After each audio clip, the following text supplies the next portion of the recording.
우리 고장 역사 탐방, 경남 어디까지 가봤니? 생태계 박물관이라고 불리는 우포늪이 있는 곳, 물 좋기로 소문난 부곡 온천이 있는 곳, 바로 창녕의 이야기를 쏙쏙 파헤쳐보겠습니다. 출발!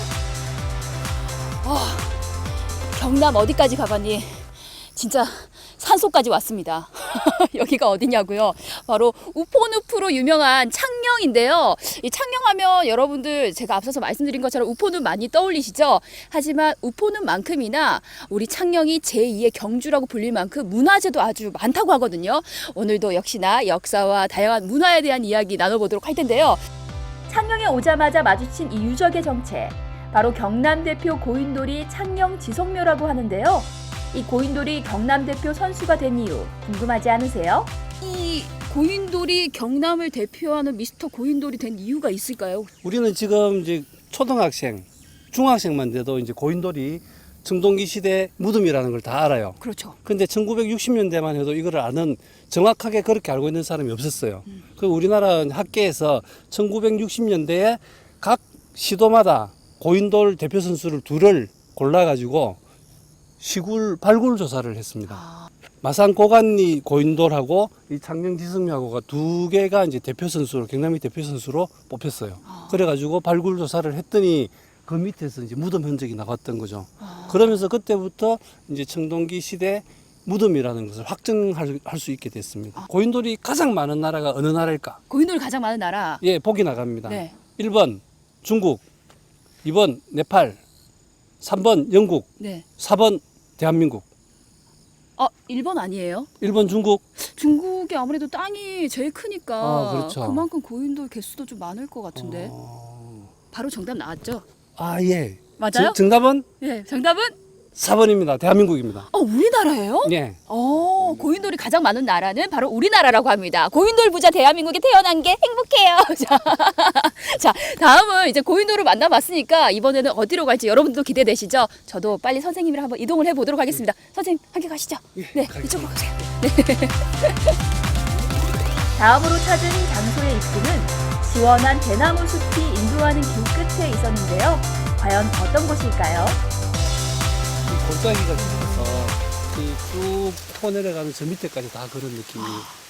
아니 근데 저를 깜짝 놀라게 하는 게 들어간 입구 맞죠? 예, 맞습니다. 문이 아주 독특합니다. 예, 그렇죠. 네. 이런 식으로 성문을 딱 해놓으면은 옛날에 불교가 탄압받던 시절에 이제 양반들이 스님을 함부로 하던 그 시절에 여기에 어떤 그런 권세 있는 인물이라 하더라도 네. 말을 타고 들어가거나 이리 오너라 하면서 행세를 하면서 들어가기는 어렵도록 만들어 놓은 거죠.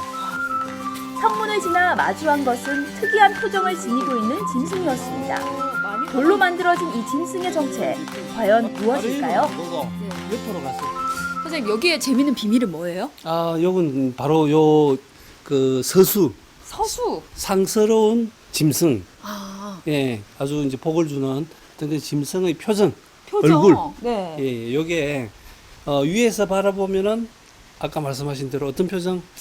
많이 화나 있는 것 같아요. 그렇죠. 네. 정면에서 바라보면은 웃는 것 같아요. 그렇죠. 네. 또 옆으로 와서 살짝 보면은 약간, 살짝 네. 뭐랄까 이제 정식으로 웃는 게 아니라 네. 어떤 약간 비웃음이 살짝 네. 물린 듯한 그런 것 그런 같은데 표정. 웃는 것도 아닌 것이 예. 이렇게 하는 것 같은데요. 맞아요.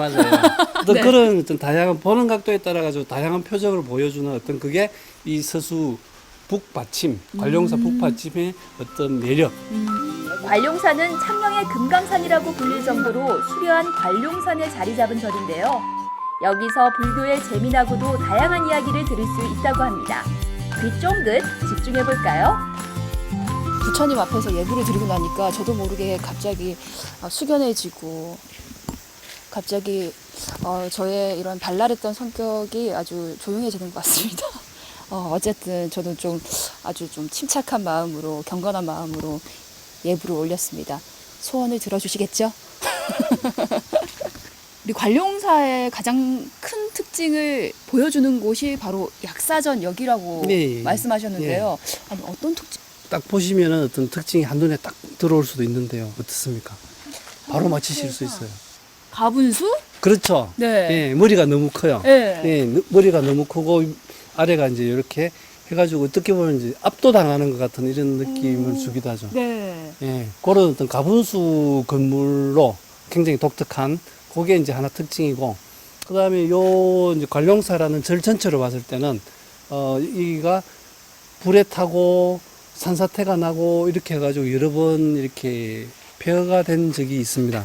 그런데도 고려 말기 조선 초기 건물이 지어졌다고 그러는데 그 초창 모습을 그대로 갖추고 있는 정각이라고, 유일한 정각이라고 이제 알려져 있습니다. 네. 아니 선생님, 네. 뭘 그렇게 유심히 보고 계시나요? 저도 좀 같이 볼까요? 지금 네. 안타깝게도 보이지가 않는데요. 보이지가 않아요? 예. 굉장히 잘생기고 네. 씩씩한 씩씩한. 예, 그런 부처님이 저 중턱 산마루에 네. 한 분 계십니다. 이제 네. 진짜 아는 사람들은 굉장히 잘 아는데, 용선대 석조열의 자상 이렇게 해가지고 용선대 부처님 뭐 이런 식으로 해석할 수 있는 그런 부처님이 진짜 멋진 부처님 저기 계십니다. 반야, 요거는 이제 불교에서 지혜를 뜻하는 거고, 그 지혜를 가지고 극락세계로 간다 하는 게 반야 용선이에요. 네. 그걸 줄여서 용선대라고 하고, 그래서 이제 거기 계시는 부처님은 동짓날 해 뜨는 쪽을 바라보고 있는데, 어떤 그런 기운을 가지고 이제 중생들을 어떤 극락의 세계로 이제 인도한다. 그런 취지라서 이 많은 사람들이 저 부처님 앞에 가가지고 기도를 하고 소원을 빌고 그렇게 하죠. 네. 우리 친구들도 만약에 괜찮다면 이렇게 좀 산으로 올라가서 산세도 좀 느끼고 부처님의 좋은 기운도 받으면 좋을 것 같아요. 네. 예, 맞습니다.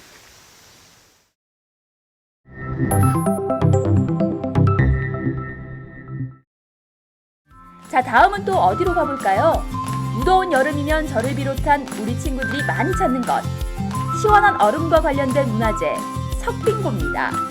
냉장고는커녕 전기도 없었던 조선시대 때 석빙고는 여름에 쓸 얼음을 저장했다고 합니다.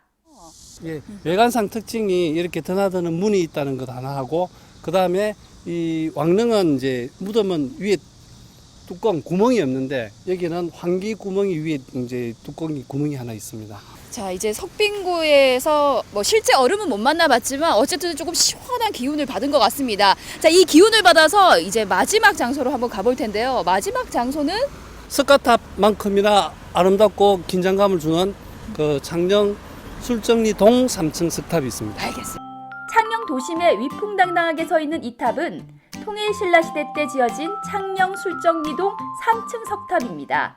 안정감 있고 정교한 조각수법으로 지어진 이 아름다운 석탑에 숨겨진 이야기 한번 알아볼까요?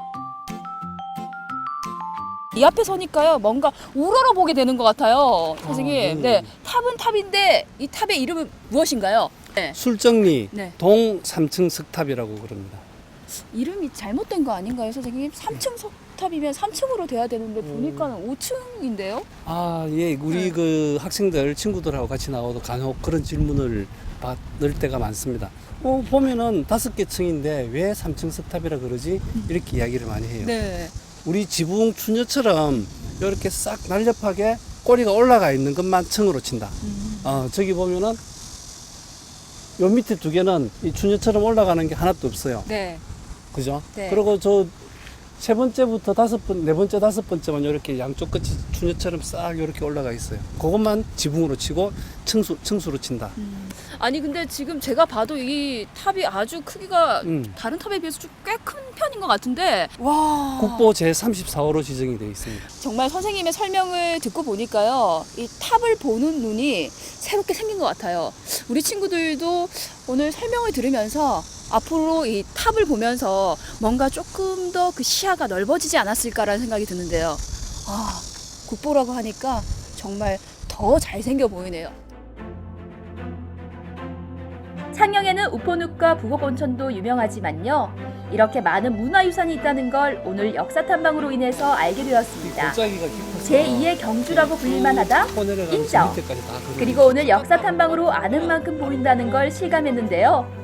이렇게 역사탐방을 통해서 알게 된 지식으로 문화재를 보는 눈이 점점 더 넓어질 것 같습니다. 저희는 이렇게 또 창녕에서 이야기 보따리 가득 풀었고요. 경남의 또 다른 이야기를 찾아가 보겠습니다. 다음 시간에 만나요.